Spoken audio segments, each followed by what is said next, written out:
De la encíclica del Papa León XIII, Sapiente Christiane, extraemos aquí unos fragmentos que creemos muy necesarios para la actualidad, concernientes a las obligaciones de los cristianos. Leeremos a continuación sobre la obligación del individuo y de la Iglesia de propagar la fe, la condenación de la desidia, el deber de la profesión y propagación de la doctrina católica, deber de la jerarquía y de los laicos. Obligación del individuo y de la Iglesia de propagar la fe. Es de advertir que en este orden de cosas que pertenecen a la fe cristiana, hay deberes cuya exacta y fiel observancia, si siempre fue necesaria para la salvación, lo es incomparablemente más en estos nuestros tiempos. Porque en tan grande y universal extravío de opiniones, deberes de la Iglesia, tomar el patrocinio de la verdad y extirpar de los ánimos el error, deber que está obligada a cumplir siempre e inviolablemente, porque a su tutela ha sido confiado el honor de Dios y la salvación de las almas. Pero cuando la necesidad apremia, no sólo deben guardar incólume la fe los que mandan, sino que cada uno está obligado a propagar su fe delante de los otros, ya para instruir y confirmar a los demás fieles, ya para reprimir la audacia de los infieles. Ceder el puesto al enemigo, o callar cuando de todas partes se levanta incesante clamoreo para oprimir a la verdad, propio es o de hombres cobardes, o de quien duda estar en posición de las verdades que profesa.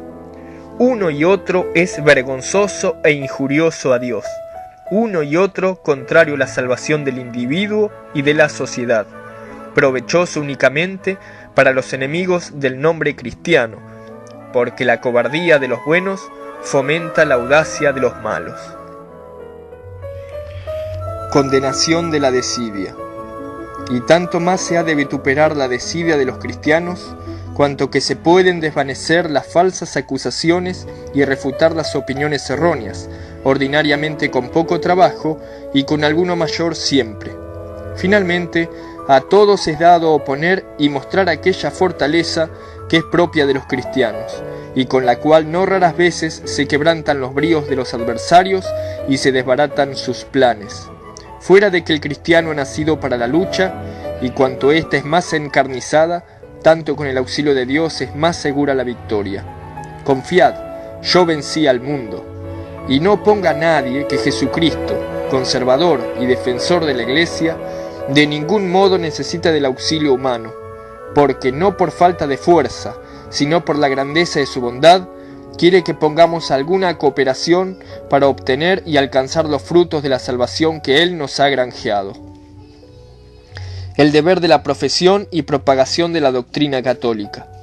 Lo primero que ese deber nos impone es profesar abierta y constantemente la doctrina católica y propagarla cada uno según sus fuerzas, porque como repetidas veces se ha dicho, y con muchísima verdad, nada daña tanto la sabiduría cristiana como no ser conocida, pues siendo bien entendida, basta ella sola para rechazar todos los errores, y si se propone a un entendimiento sincero y libre de falsos prejuicios, la razón dicta el deber de adherirse a ella. Ahora bien, la virtud de la fe es un gran don de la gracia y bondad divina, pero las cosas a que se ha de dar fe no se conocen de otro modo que oyéndolas. ¿Cómo creerán en Él si de Él nada han oído hablar? ¿Y cómo oirán hablar de Él si no se les predica? Así que la fe proviene del oír, y el oír depende de la predicación de la palabra de Cristo. Siendo pues la fe necesaria para la salvación, síguese que es enteramente indispensable que se predique la palabra de Cristo. Deber de la jerarquía y de los laicos. El cargo de predicar, esto es de enseñar, por derecho divino compete a los maestros, a los que el Espíritu Santo ha instituido obispos para gobernar la Iglesia de Dios, y principalmente al Pontífice Romano, vicario de Jesucristo, puesto al frente de la Iglesia universal con potestad suma, como maestro de lo que se ha de creer y obrar. Sin embargo, nadie crea que se prohíbe a los particulares poner en uso algo de su parte, sobre todo a los que Dios concedió buen ingenio y deseo de hacer bien, y que, cuando el caso lo exija, puedan fácilmente no ya arrogarse al cargo de doctor, pero sí comunicar a los demás lo que ellos han recibido, siendo así como el eco de la voz de los maestros. Antes bien a los padres del Concilio Vaticano les pareció tan oportuna y fructuosa la colaboración de los particulares que hasta juzgaron deber exigírsela. A todos los fieles, en especial a los que mandan o tienen cargo de enseñar, suplicamos encarecidamente por las entrañas de Jesucristo, y aún les mandamos, con la autoridad del mismo Dios y Salvador nuestro, que trabajen con empeño y cuidado en alejar y desterrar de la Santa Iglesia estos errores y manifestar la luz purísima de la fe. Por lo demás, acuérdese cada uno que puede y debe sembrar la fe católica con la autoridad del ejemplo y predicarla profesándola con tesón. Por consiguiente, entre los deberes que nos unen con Dios y con la Iglesia, se ha de contar entre los principales ese de que cada cual se industrie y trabaje en la propagación de la verdad cristiana y repulsión de los errores.